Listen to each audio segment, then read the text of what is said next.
So hi guys, I'm Richie Dave M. Toledo and my topic is all about deviance.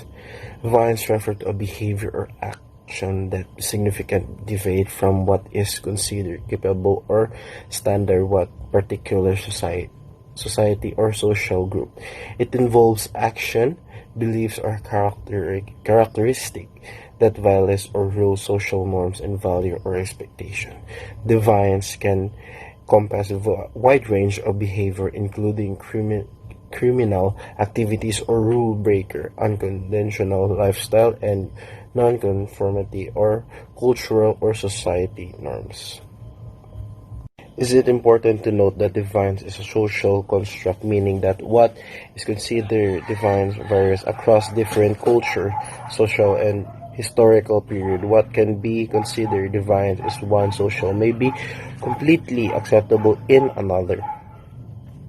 Defiance can be categorized into two main types: primary defiance and secondary defiance.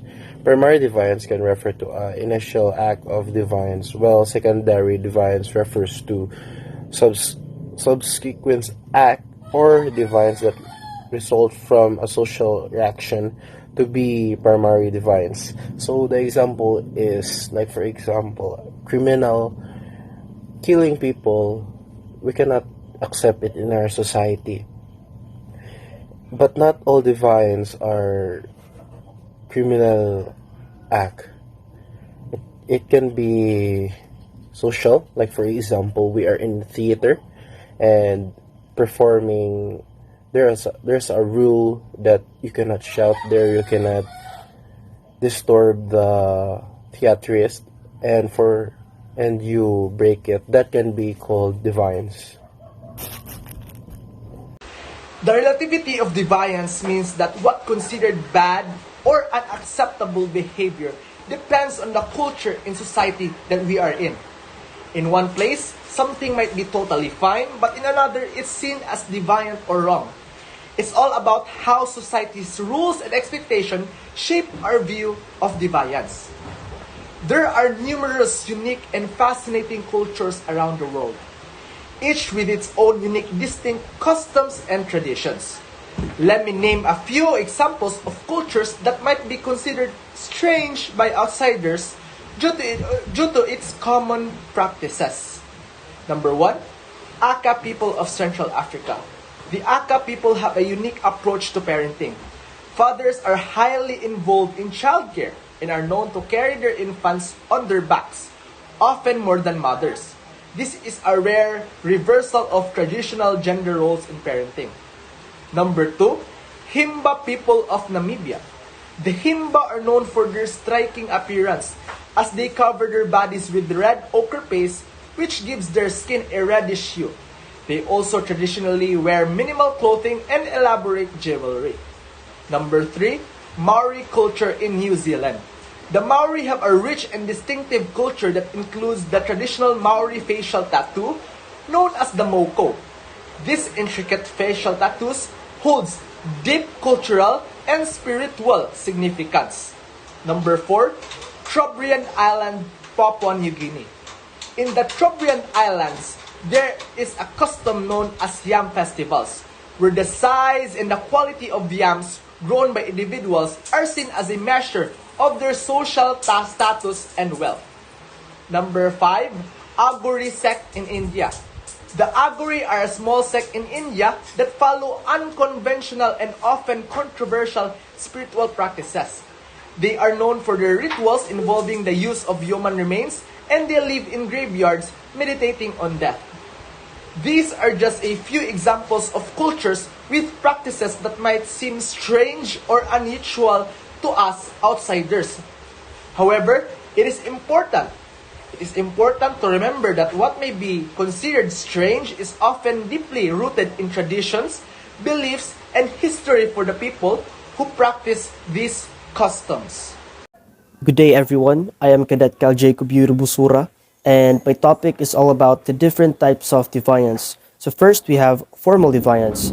So formal defiance is when established laws and rules are broken, which results in illegal behavior. So formal defiance is something that will actually get you in trouble punished or held accountable with. So, for instance, stealing or killing. Next, we have informal deviance. So, these are actions that go against unwritten or unofficial societal norms, although they are not necessarily unlawful. So, informal deviance will not actually get you in trouble or punished, although it will surely get you judged by other people, mostly because you have done something that is informal or improper in the eyes of society. So third, we have primary deviance. So this is the first act of deviance that may or may not result in any more deviance. So examples of this are a person's first time smoking or stealing money. So the first act of deviance is considered as primary deviance. So fourth, we have secondary deviance. So when a person's identity and social duties are determined by their divine behavior, this is called secondary deviance. So, if you are a person who drinks and gets drunk on a daily basis, then surely you will be labeled as a drunkard by society. And because you are labeled as a drunkard, then there is a high chance that you will continue doing such deviant behavior. So next we have positive deviance. So this term describes behavior that constructively deviates from social norms. Examples include those who excel in their fields or make major contributions to their communities. So, for example, Manny Pacquiao. Uh, Manny Pacquiao has achieved so much in the world of boxing, and not just that, he has also helped so many Filipino people in our country. So next we have negative deviance. So this refers to actions that are inconsistent with cultural norms.